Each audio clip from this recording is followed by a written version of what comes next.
10 बजे बोला था। 11 बजने वाले हैं।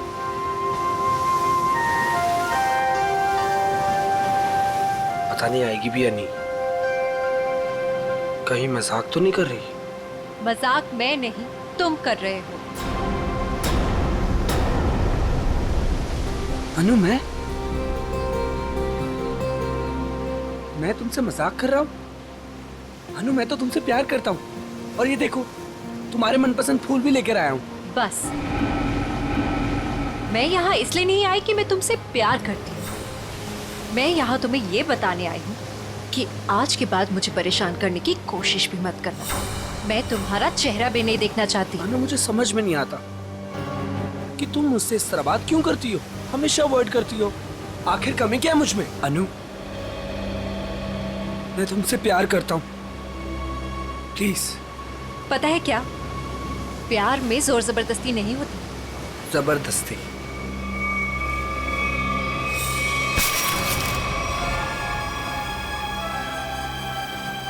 जबरदस्ती तो मैं करूंगा तुम्हारे साथ। हाँ? जबरदस्ती, जबरदस्ती। हाँ, तुम्हें अब बर्बाद कर दूंगा। तुमसे प्यार करता हूँ तो इसका मतलब ये कि तुम जो कहोगी वो मैं मानूंगा। छोड़ो उदय। आखिर चाहती क्या हो तुम? हो क्या तुम? चाहती क्या हो? क्यों छोड़ू? उदय छोड़ो। नहीं छोड़ूंगा। क्या करोगी तुम? क्या करोगी तुम?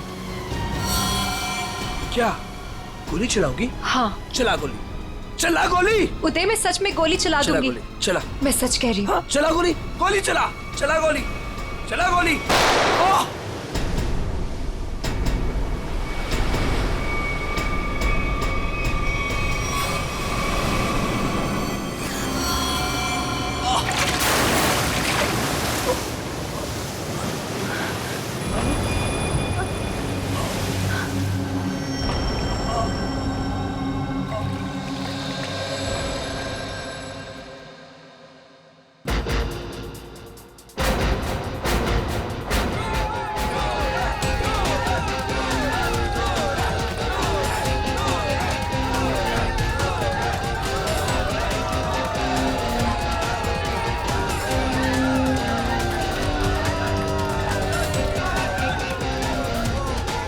अरे अनु, इतना लेट कहाँ रह गई थी?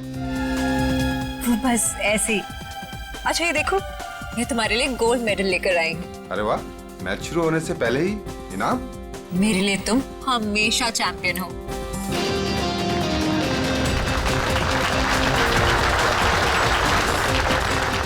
दोस्तों, बहुत ही जल्द आपके सामने मुकाबला शुरू होने वाला है।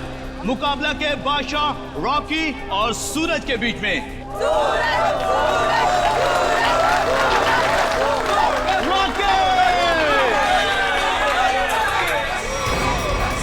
रॉकी को ना तो कोई पिछाड़ सका है, ना ही हरा सका है, क्योंकि अच्छे अच्छे लोग रॉकी के सामने पिट जाते हैं।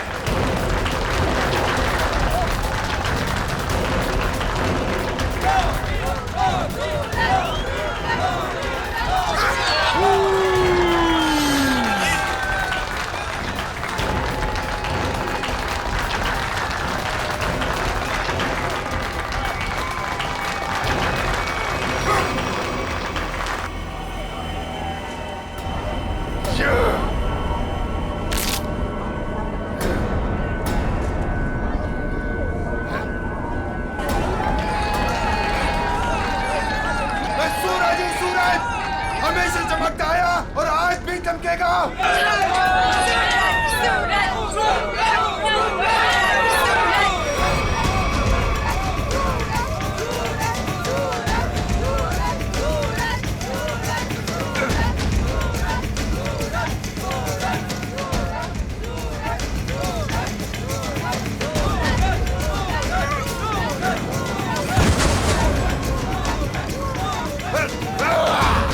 अरे रॉकी पछता रहा है कि किससे पाला पड़ चुका है।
आखिरकार रॉकी ने अपना बदला ले लिया और आज का विलन है रॉकी।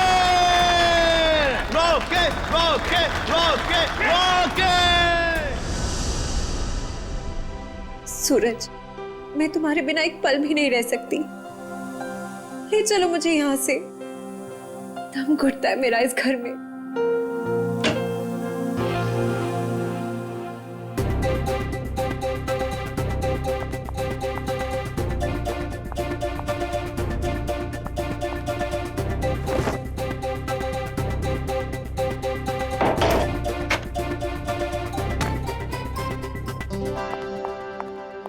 सूरज, अनु, तुम रो रही हो? नहीं तो।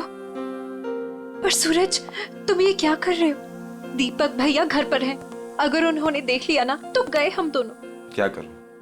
तुम्हें देखे बिना रहा भी तो नहीं जाता। और मैंने देखा था तुम्हारा भाई तुम्हें किस तरह खींच के ले जा रहा था। धीरे। तुम मैच हार गई ना? हाँ यार, क्या करूं? तुम ही बताओ, तुम्हें कोई इस तरह खींच के ले जाएगा तो मेरा दिमाग काम करेगा क्या?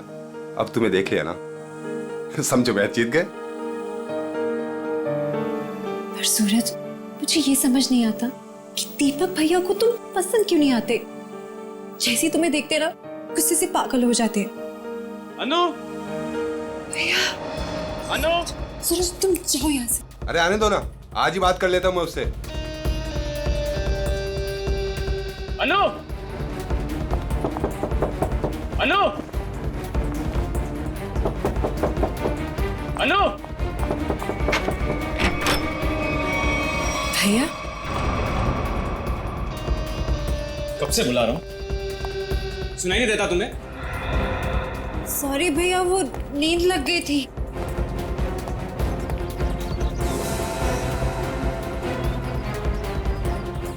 कौन था कंपनी? कौन है यहाँ?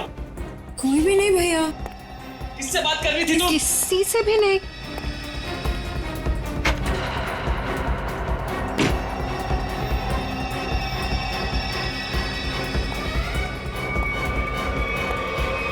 भैया, आपको ना शक करने की बीमारी होगी। इतना भी किसी के पीछे नहीं पड़ते। आपने मेरा जीना मुश्किल कर दिया है। देखो अनु, तुम्हारा सूरज से मिलना मुझे बिल्कुल पसंद नहीं है और तुम्हारी शादी ना मैं अपने पसंद के लड़के से ही करके रहूंगा। भैया, मैं शादी करूंगी, लेकिन उससे जिससे मैं प्यार करती हूँ, यानी सूरज से। अनु, आइंदा सूरज का नाम तुम्हारे मुंह से निकला ना तो मैं खुद उसे जान से मार डालूंगा। समझी तुम?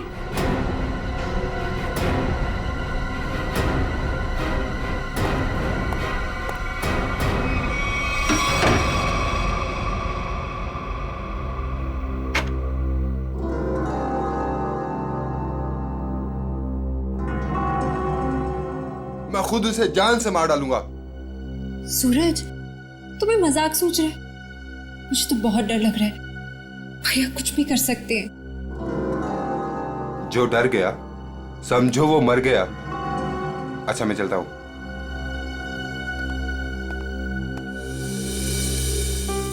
कल आना जरूर।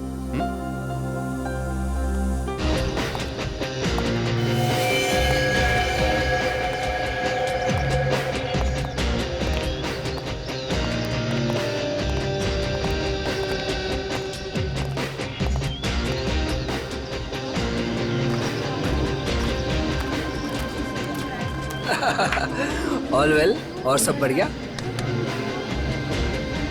एक्सक्यूज मी, अरे दीपक तो यहाँ? ये तेरे हाथ को क्या हुआ?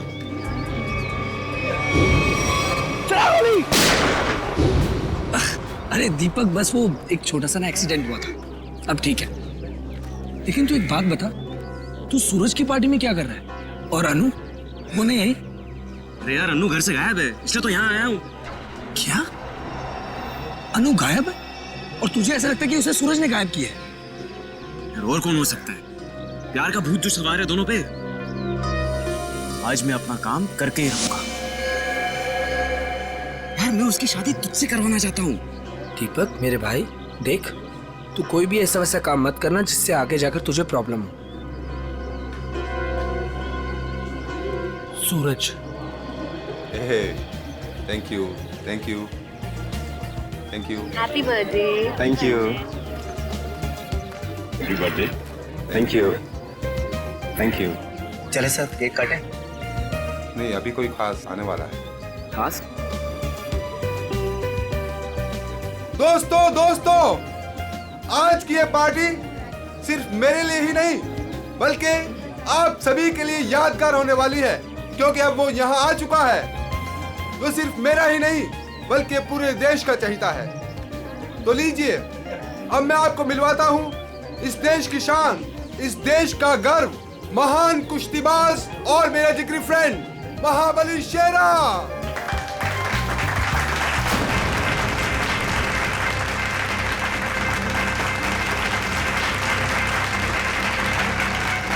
देख रहा है शेरा को? तेरे पहलवान टिक पाएंगे शेरा के सामने?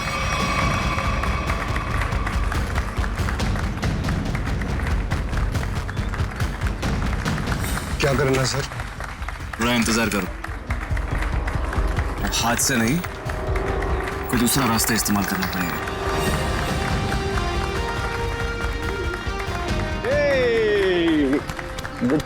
Happy birthday Suraj. Thank you so much. जियो हजारों साल। थैंक यू मेरे दोस्त। मैं दुआ करता हूँ कि तुम TNA रेसलिंग की सबसे महान हस्ती बन जाओ। इसके लिए बहुत बहुत शुक्रिया आपका, और स्पेशल आपके लिए मेरी तरफ से। तो दोस्तों, शेरा का इंतजार था, अब केक काटते हैं। आइए। आया सुन, मुझे तू कुछ स्पेशल कह रहा था, कुछ बात करनी है फोन के बारे में। कुछ बात की थी ना फोन पे, कुछ करना है पार्टी के बारे में। Okay. Happy birthday to you. क्या हुआ सूरज? क्या हुआ? क्या हुआ? सूरज सूरज सूरज सूरज सूरज, डॉक्टर को बुलाओ यार प्लीज। सूरज, बोलना क्या हुआ तेरे को?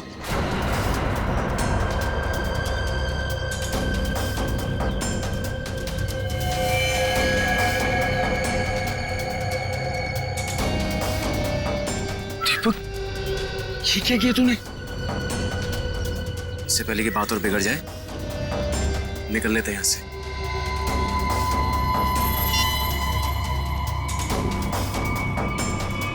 CID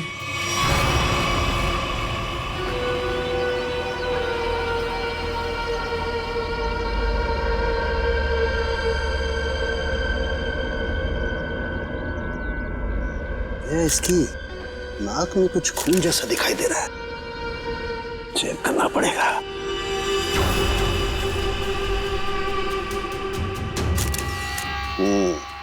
ये देखो दया, नाक में वाकई खून है। दया, खून तो इसके नाक और मुंह दोनों में है।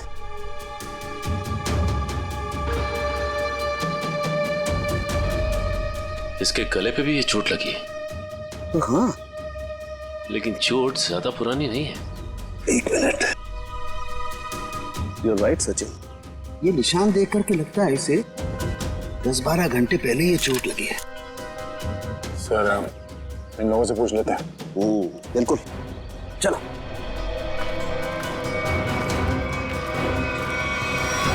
देखिए, आप लोग जानते हैं क्या, सूरज ने हाल ही में कोई कुश्ती लड़ी थी क्या? जी सर, कल रात को ही सूरज सर ने एक कुश्ती में हिस्सा लिया था। हो, तो उन्होंने किसी से अपने सरदर्द में या हाथ पैरों में कुछ सुन्न हो जाने की कोई शिकायत की थी? हाँ सर, कुछ देर पहले उन्हें सरदर्द भी था और उन्होंने उल्टी भी की थी। हमको लगा कुछ उनके खाने पीने में गड़बड़ हो गई। सर, उनके खाने पीने में किसी ने जहर तो नहीं दे दिया? दया, हाँ? दया, मुझे लगता है ये एक सिंपल ब्रेन हेमरेज का मामला है। वैसे पक्का नहीं कह सकता, लेकिन लगता यही है। सारे सिम्टम्स यही बता रहे हैं। इट्स अ नेचुरल डेथ, स्वाभाविक मौत है। सर, ये नेचुरल डेथ नहीं है, ये खून है। सूरज मुझे कुछ खास बात बताने वाला था आज, लेकिन उससे पहले ये हादसा हो गया। मुझे लगता है कि कुछ आता नहीं है कि ये खास बात मुझे पता चले। देखिए शेरा जी, बात दरअसल है कि सूरज आपका बहुत अच्छा दोस्त था, इसलिए आप भावना में बहकर के ऐसी बात कह रहे हैं। वैसे ये सारे लक्षण, उल्टी आना, नाक और मुंह में से खून बहना, सर दर्द होना, ये सारे के सारे लक्षण ब्रेन हेमरेज के ही हैं। सर आप लक्षणों पे मत जाइए, मेरी बात मानिए, आप इसकी जांच कीजिए, जांच पड़ताल कीजिए इसकी। आप सीधी सिंपल सी बात मेरी मानते क्यों नहीं है शेरा जी? देखिए कल उसने कुश्ती लड़ी थी ना, तो हो सकता है कुश्ती के दौरान उसके सर में चोट आ गई और इसलिए ब्रेन हेमरेज हो गया। बस सीधा सिंपल ब्रेन हेमरेज है और कुछ नहीं है भाई। सर आप मेरी बात समझने की कोशिश क्यों नहीं कर रहे?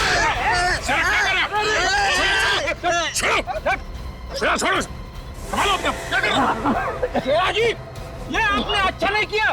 सालू के सांप को हाथ लगाना तो दूर, उनकी तरफ कोई नजर उठा के भी देखे ना तो हम लोग बर्दाश्त नहीं करेंगे। मैं ज्यादा तो नहीं बोल दिया? Sir I am sorry, actually वो मेरे बचपन का दोस्त है, मैं उसके लिए भावना में बह गया। Sorry sir, I am really sorry sir. नहीं इट्स ओके। शेरा, हम तुम्हारी बात समझ सकते हैं, मगर तुम्हें अपने आप पर कंट्रोल रखना चाहिए। सिर्फ तुम्हारे मान लेने से हम ये नहीं मान सकते कि सूरज का खून हुआ है, क्योंकि हम लोग सबूतों पर काम करते हैं, भावनाओं पर नहीं। सर असली योद्धा तो आप हो, हम लोग तो सिर्फ अखाड़े में लड़ते हैं, लेकिन आप मासूम लोगों को इंसाफ दिलाने के लिए लड़ते हो और मुजरिमों को सबक सिखाते हो। आज मुझे सूरज का फोन आया कि कुछ मुझे खास बात करनी है, लेकिन जब मैं उसके सामने खड़ा, लेकिन अचानक उसकी डेथ होगी। शेरा, हम पर विश्वास रखो, तुम्हारे दोस्त सूरज, उसे भी न्याय दिलाएंगे।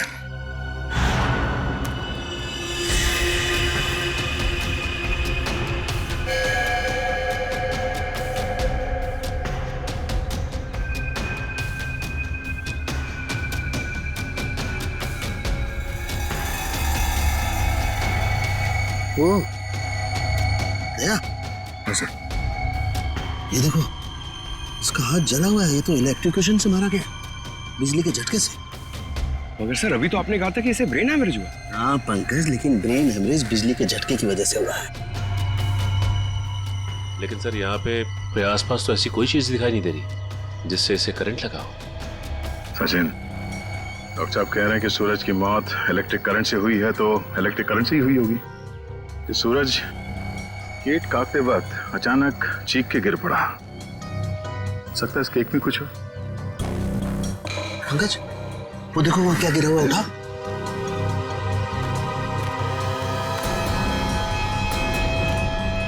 सर ये तो स्टील नाइफ है। स्टील का चाकू। मगर केक वाले आजकल केक के साथ साथ प्लास्टिक नाइफ देते हैं सर।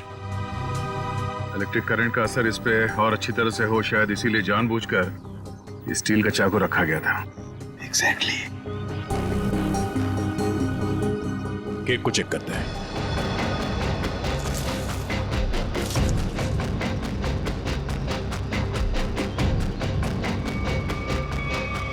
ओह, ये देखो, इस बिजली के तार से इलेक्ट्रिक सप्लाई दिया गया था इस केक को।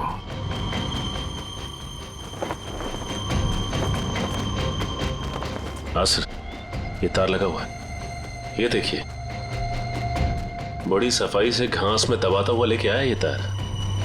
देखो जरा कहां कनेक्टेड है ये।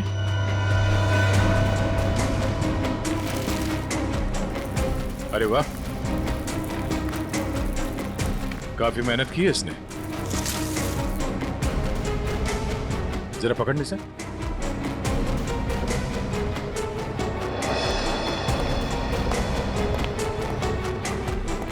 वो देखो,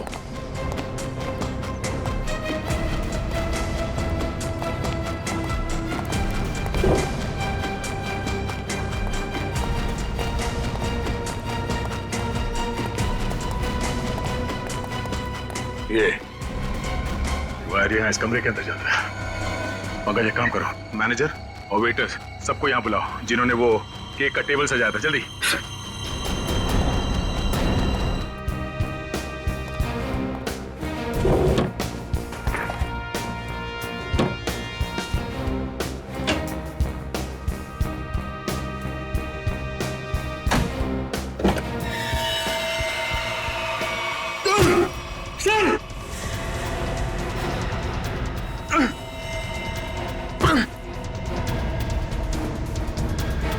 ये बेहोश है, इसे जल्दी से अस्पताल ले जाना होगा। जल्दी। लोगों की नजर लग गई मेरे प्यार को। आखिर मार दिया ना उन्होंने मेरे सूरज को। अनु, क्या कहें? हम तुम्हारा दुख समझ सकते हैं और बहुत जल्द सूरज का खूनी सलाखों के पीछे होगा। अनु, मगर तुम उस कबर्ड में पहुंची कैसे? मैं सूरज की बर्थडे पार्टी में जाने के लिए अपने कमरे में तैयार हो रही थी, तभी अचानक भैया आ गए। उन्होंने मुझे सूरज की बर्थडे पार्टी में जाने से मना कर दिया और मुझे कमरे में बंद करके चले गए। बड़ी मुश्किल से मैं वहां से भाग निकली और पार्टी शुरू होने से पहले वहां पहुंच गई। फिर मैं सूरज को ढूंढते हुए एक कमरे में पहुंची और देखा कि एक आदमी केक के टेबल पर एक इलेक्ट्रिक वायर जोड़ रहा है। इससे पहले कि मैं उससे कुछ पूछती, किसी आदमी ने पीछे से आके मेरा मुंह बंद कर दिया और शायद फिर मैं बेहोश हो गई। मतलब दूसरा आदमी भी मौजूद था?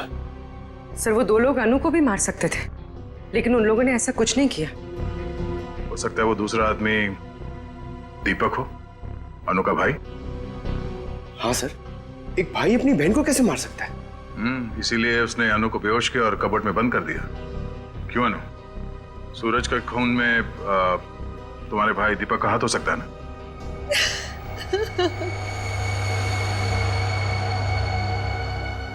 अनु, हम जानते हैं कि तुम अपने भाई के खिलाफ कुछ बोलना पसंद नहीं करोगी, मगर अगर तुम चाहती हो कि सूरज का खूनी पकड़ा जाए तो सच क्या है बताओ। हो सकता है दीपक ने मुझे कई बार धमकी दी कि वो सूरज को मार डालेगा और शायद उसने ही सूरज को मार डाला।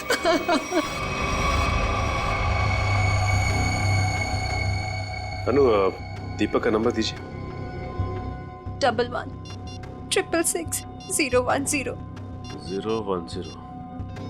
आप जिस नंबर को डायल कर रहे हैं वो इस समय स्विच ऑफ है। दीपक का तो नंबर स्विच ऑफ आ रहा है सर।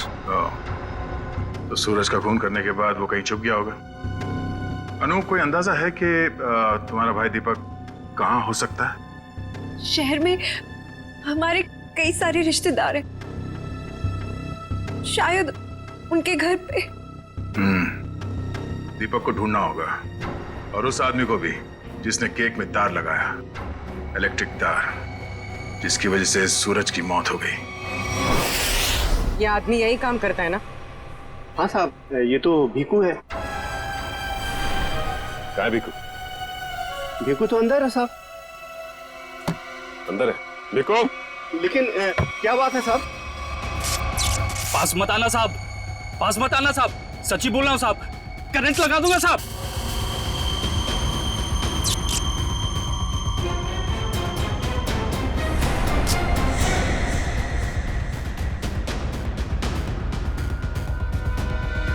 करंट लगाएगा?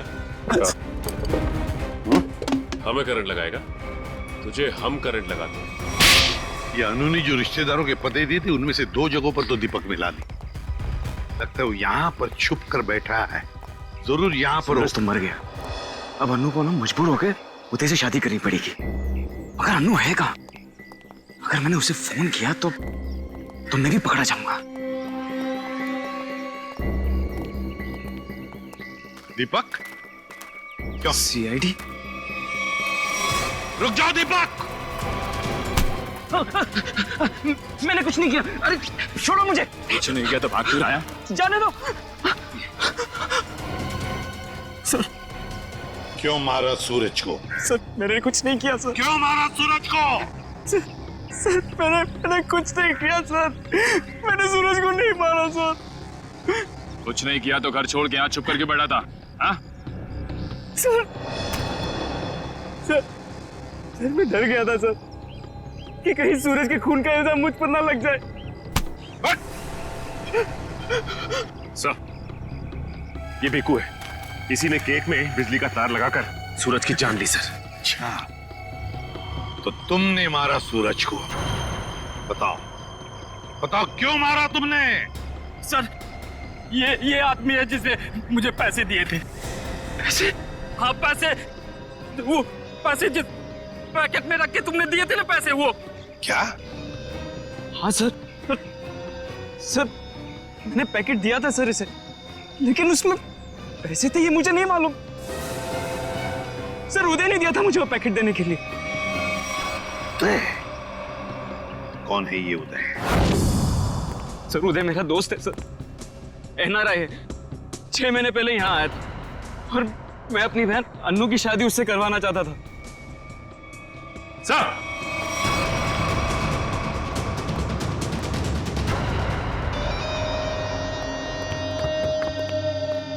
ओह माय गॉड, सर ये तो मर चुका है। गला घोट के मारा है।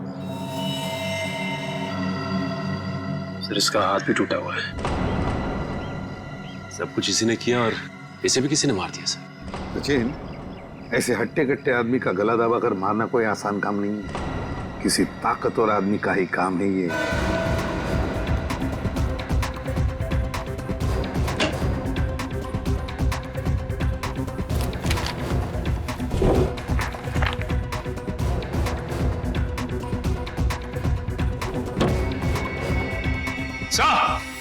हाँ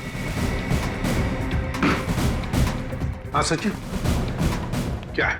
ये देखिए सर।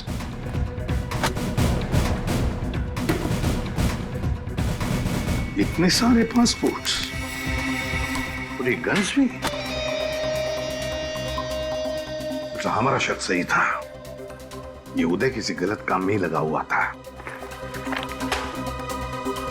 ठीक है सर, इस लिफाफे में 3 अलग-अलग पेपर्स पे, एक पे सूरज, एक पे एड्रेस और गोल्ड मेडल, और सर दोनों पे लाल रंग से टिक किया गया है। लाल रंग से टिक किया गया है, इसका मतलब है दोनों की मौत हो चुकी है। सूरज को केक के अंदर इलेक्ट्रिक वायर डाल के मारा था, ये है वो केक, और ये सिर्फ एड्रेस है, इसे भी मार डाला। इसके एड्रेस से पता चल जाएगा। निखिल, पता लगाओ क्यों नहीं है। ये देखिए सर। सर इस पे शेर बनाया गया है और ये डांट है। हाँ पूर्वी, इसे मार नहीं सका है वो अब तक। कौन हो सकता है? शेर। सर, हाँ, तो वो एड्रेस हमारी रोड पे किसी गुरुजी के नाम पे। गुरुजी? ये है मेरे पिताजी।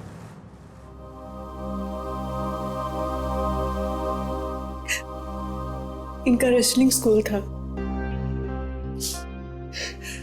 अपने स्टूडेंट्स को रेसलिंग की ट्रेनिंग देते थे।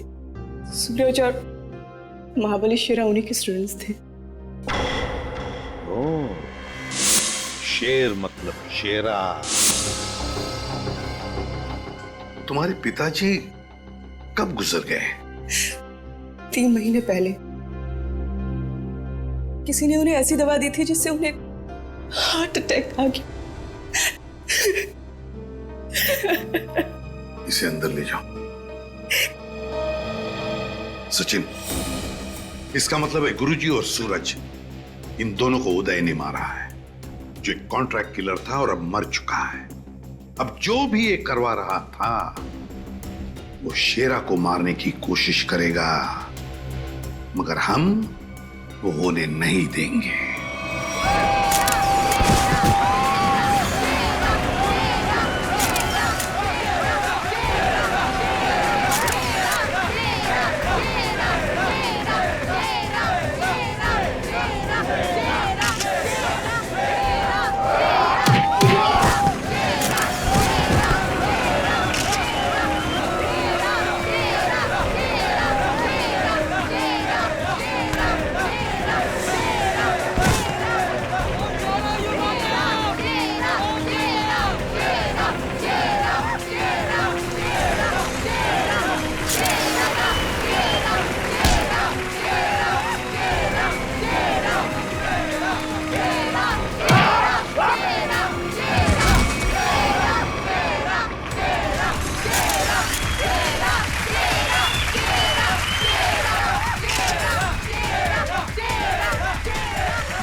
शेरा का कोई मुकाबला नहीं।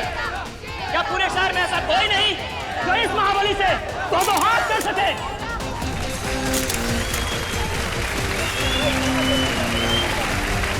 चलो कोई बात नहीं, जो कोई भी महाबली के सामने 1 मिनट तक रिंग में टिक जाएगा उसे पूरे 1 लाख का इनाम दिया जाएगा। तो हम मान लें कि इस हिंदुस्तान के शेर को टक्कर देना तो दूर की बात है, कोई एक मिनट सामना करने का भी साहस नहीं कर सकता। खबरदार! अभी तक उस शेर का सामना 1.25 शेर से नहीं हुआ है।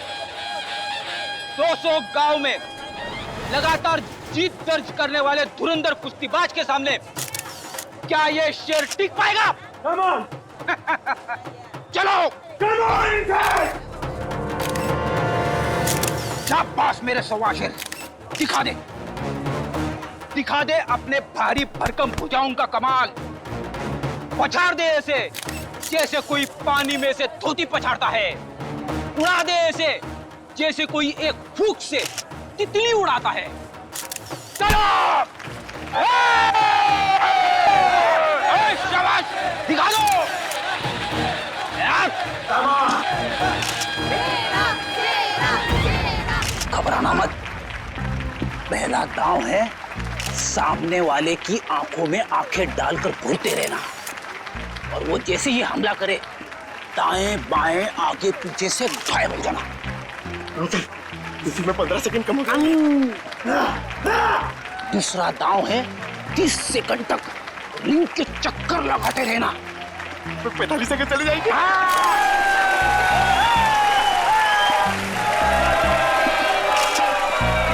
तीसरा दांव है बाकी बचे 15 सेकंड उसके पीछे लग जाना, उसके आगे आना ही मत। पंकज करना मत, दिखा दे अपने बाजुओं का कमाल। चलो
लड़ोगे ना?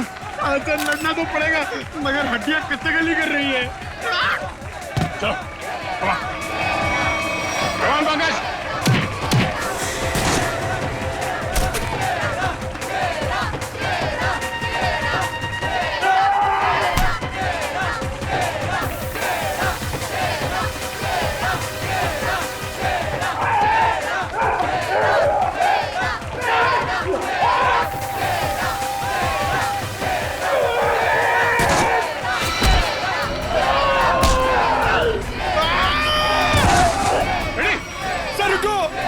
अकेले नहीं मार पाऊंगा।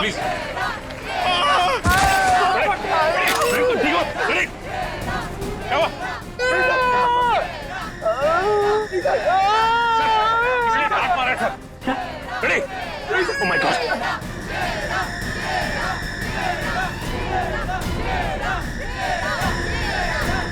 Ready, sir?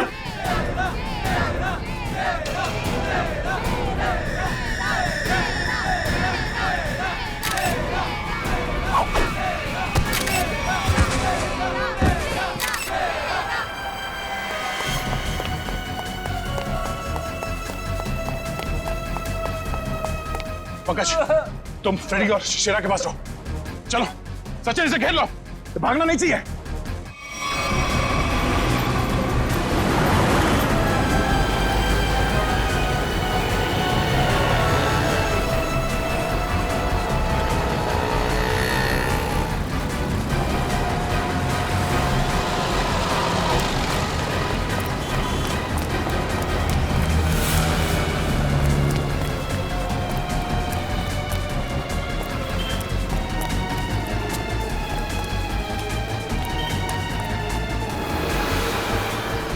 यहाँ तो रास्ता बंद है।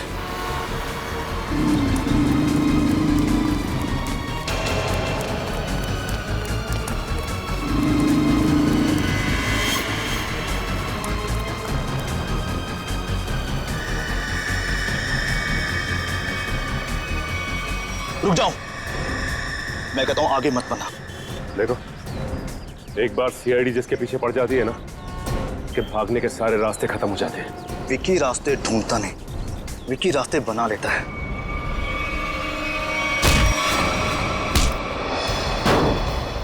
आप लोग, मेरा कोई कसूर नहीं है। वो शेरा मेरे काम में टांग अड़ा रहा था, मैंने उसको माफ कर दिया सर। सर ये तो ऐसे फड़फड़ा रहा है जैसे दिया बुझने से पहले फड़फड़ाता है।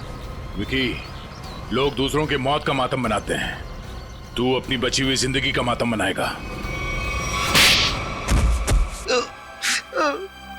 सर मुझे जिंदा मत छोड़िए सर, मुझे मार दीजिए सर, मुझसे इतना दर्द बर्दाश्त नहीं होता, मुझे मार दीजिए सर। देख, मौत इतनी आसान नहीं है कि मांगने से मिल जाए। तुम्हें क्या लगा तुम शेरा को मार दोगे? तुम्हें पकड़ने की प्लानिंग हमने पहले ही कर रखी थी। नहीं सर, मुझे सुरक्षा की जरूरत नहीं है। अगर आप मेरे साथ रहोगे तो खूनी कभी सामने नहीं आएगा और ना वो जुर्रत करेगा। और मैं चाहता हूं कि खूनी सामने आए। वो लोग खतरनाक हो सकते हैं। कोई बात नहीं सर, सूरज के खूनी को सामने लाने के लिए मैं ये खतरा भी उठाने के लिए तैयार हूं। मैं उसका चारा बनता हूं और आप उसका शिकार कीजिए। क्यों मारा सूरज का तूने? सर, सूरज और शेरा के साथ सर गुरुजी के पास मैं भी रेसलिंग की ट्रेनिंग किया करता था सर, और मैं अपनी ताकत बढ़ाने के लिए सर ताकत की गोलियां खाया करता था सर। लेकिन इसके बारे में सर गुरुजी को पता लग गया और उन्होंने मुझे ट्रेनिंग स्कूल से निकाल दिया सर। ये तो पुराना खिलाड़ी है सर। कंपटीशन के लिए सर मैंने भी अपना ट्रेनिंग स्कूल खोला सर, लेकिन गुरुजी की इज्जत और नाम के कारण सर मेरा स्कूल फेल हो गया सर। इसलिए उदय को सुपारी दी गुरुजी का खून करने के लिए। सूरज को भी मरवा दिया क्यों? सर, गुरुजी के जाने के बाद एक सूरज ही था जो स्कूल को संभालने लग गया था। एक दिन सूरज को ऑफिस में से वो गोलियां मिल गई जिससे गुरुजी का हार्ट अटैक हुआ था। तब से सूरज और शेरा ने गुरुजी के कातिलों को ढूंढने के लिए जासूसों से कांटेक्ट किया सर। और इसीलिए तुमने सूरज को अपने रास्ते से हटा दिया और उदय उसे भी जान से मार दिया ताकि पीछे कोई सबूत ना बचे। हाँ सर, अब केवल शेरा ही बचा था जो गुरुजी का स्कूल चला सकता था। मैंने उदय को शेरा की सुपारी दे दी सर, लेकिन आप लोग दीपक से सूरज के खून की पूछताछ करने लग गए और दीपक और उदय बहुत पक्के दोस्त थे सर, और मैं डर गया कहीं आप दीपक के जरिए उदय तक ना पहुंच जाए और उदय कहीं मेरी सच्चाई ना बता दे सर। इसलिए उदय का खून करवाया और शेरा को मारने खुद चले आए। गुनाह पे गुनाह, गुनाह पे गुनाह। एक गुनाह छुपाने के लिए कई सारे गुनाह करने पड़ते हैं मुजरिम को, लेकिन आखिर में आना ही पड़ता है सीआईडी के कब्जे में। तुम्हारी एक ही सजा है, फांसी।